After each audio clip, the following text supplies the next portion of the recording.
Pour éviter de lourdes sanctions de la Cour de justice de l'Union européenne, le gouvernement dévoile son nouveau plan d'anti-pollution qui doit notamment encourager le covoiturage. Il faut rectifier le tir.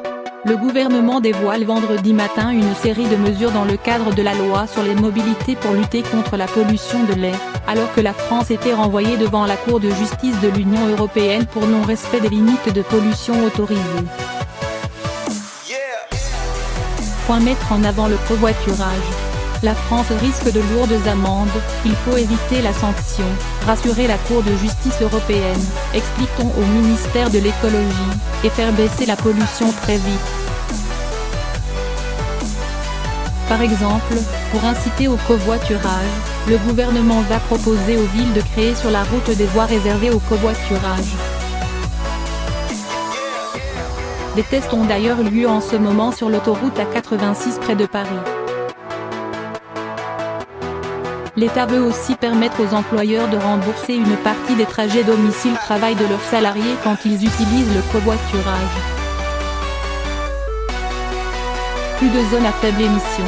Mais la priorité pour faire baisser rapidement la pollution, c'est d'instaurer dans les agglomérations des zones à faible émission où les véhicules les plus polluants ne pourront plus entrer.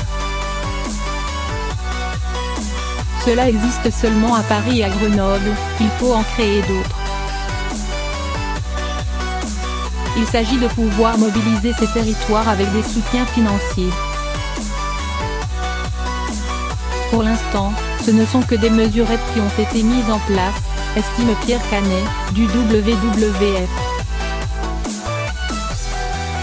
La qualité de l'air est un problème, un fardeau majeur, il faut des solutions de la part du gouvernement, martèle-t-il. Les mesures présentées seront seulement incitatives et elles reposeront beaucoup sur les villes. Ce n'est pas à l'État de faire le travail à la place des élus, confie-t-on au ministère. Un plan concernant le vélo sera aussi dévoilé, au mois de septembre, avec l'objectif de multiplier par 3 l'utilisation du vélo d'ici 2024.